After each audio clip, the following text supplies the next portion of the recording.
Hello সবাইকে, welcome to মাম্পির রান্নাঘর channel. কিছুটা সময় খারাপ যাওয়ার জন্য আর মনের অবস্থা একদমই ভালো নেই, কিন্তু কি করব, এই প্ল্যাটফর্মে যখন নেমেছি তো কাজ তো করতেই হবে। তাই আজকে গণেশ পুজো, ভাবলাম একটুখানি ফ্রাইড রাইস বানিয়ে নিই। তো চলুন বানিয়ে নেওয়া যাক। তাহলে প্রথমে আমি এখানেতে চাল বাঁশকাঠি কিছুটা চাল নিয়ে নিয়েছি। তো আমি বাঁশকাঠি চাল দিয়েই করবো এখানে। তো চালগুলোকে প্রথমে জলের মধ্যে দিয়ে খুব ভালো মতো করে ধুয়ে নেব। এখানে চালগুলোকে বেশি প্রেস করবেন না, তাহলে কিন্তু ভেঙে যেতে পারে। তো ভালো মতো করে ধুয়ে নেওয়ার পরে জলটাকে আমি ঝরিয়ে নিয়েছি। এবারে কিছুটা ফ্রেশ জল নিয়ে তার উপরে কিছুটা পরিমাণে সাদা তেল ইউজ করেছি, তাহলে ভাতটা একটুখানি ঝরঝরে থাকবে। দেখুন আমার এখানে ভাতটা হয়ে গেছে। এবারে আমি কয়েকটি থালার মধ্যে ভাতটাকে একটুখানি ঠান্ডা করতে দিয়ে দেবো।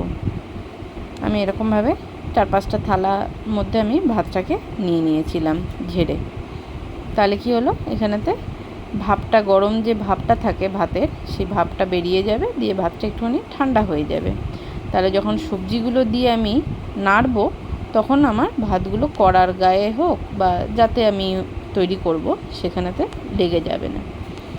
আমি এখানেতে কিছুটা পরিমাণে গাজর আর ক্যাপসিকাম নিয়ে নিয়েছিলাম, আর যা যা উপকরণ লাগে কাজু কিশমিশ ওই সবগুলোও নিয়ে নিয়েছি। এবারে কড়াতে কিছুটা পরিমাণে ঘি দিয়ে দিয়েছি, আর কিছুটা পরিমাণে এখানে সাদা তেলও আমি দিয়ে নিচ্ছি। ঘিটার সঙ্গে গরম হয়ে যাওয়ার পরে আমি এবারেতে গোটা গরম মশলাগুলোকেও আস্তে আস্তে কিন্তু ভেজে নেব। তার প্রথমে আমি এখানেতে কেটে রাখা গাজরগুলোকে ভেজে নিচ্ছি। গাজরগুলোকে সামান্য নুন দিয়ে উল্টে পাল্টে প্রথমে ভেজে নিয়েছি। এবারে ভাজা হয়ে যাওয়ার পরে একটি পাত্রে আমি গাজর ভাজাগুলোকে তুলে নেব। এখানে প্রায় আমার ভাজা হয়ে গেছে, আমি তুলে নিয়েছি একটি প্লেটে।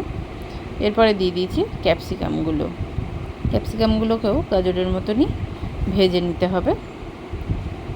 খুব ভালো করে ভাজতে হবে না, একটুখানি কাঁচা কাঁচা থাকলেই কিন্তু খেতে ভালো লাগে। দেখুন এখানে আমার ক্যাপসিকামগুলো ভাজা হয়ে গেছে। এবারে ক্যাপসিকামগুলোকে আমি তুলে নিচ্ছি একটি প্লেটে।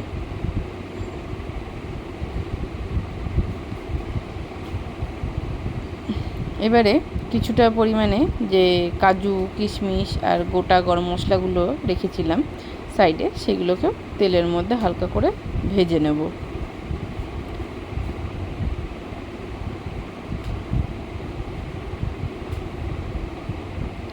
এবারে আমি সেই থালার মধ্যে কিছুটা পরিমাণে যেগুলো ভেজে রেখেছিলাম সবজিগুলো, সেগুলো কিছু কিছু করে দিয়ে সব থালাগুলোর মধ্যে একটুখানি মিশিয়ে নেব।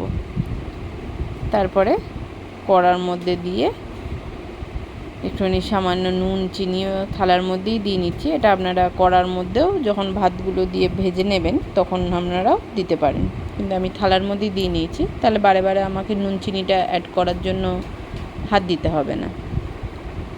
এবারে জাস্ট কড়ার মধ্যে হালকা আছে, খুব হাই ফ্লেমে রাখবেন না, হালকা আঁচেতেই আপনারা ভালো করে নেড়ে চেড়ে নেবেন।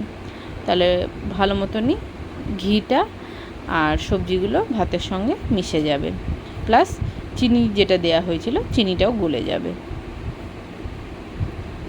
চিনিটা গোটা গোটা থাকলে দাঁতেতে একটা কিটকিট করে, তো আমি এখানেতে কিছুটা পরিমাণে একটু ঝাল হওয়ার জন্য আমি ব্ল্যাক পেপার ইউজ করেছি। আমি আস্তে আস্তে এরকম সব থালার ভাতগুলোকে নিয়ে ভেজে নেব আমি। দেখুন আমার এখানে প্রায় হয়ে গেছে। এবারে আস্তে আস্তে আমার হয়ে গেছে। এবারে আমি আস্তে আস্তে তুলে নিয়েছি। এবারে গামলাতে দেখুন কী সুন্দর দেখতে লাগছে। আমার এখানে ফ্রাইড রাইস কমপ্লিট।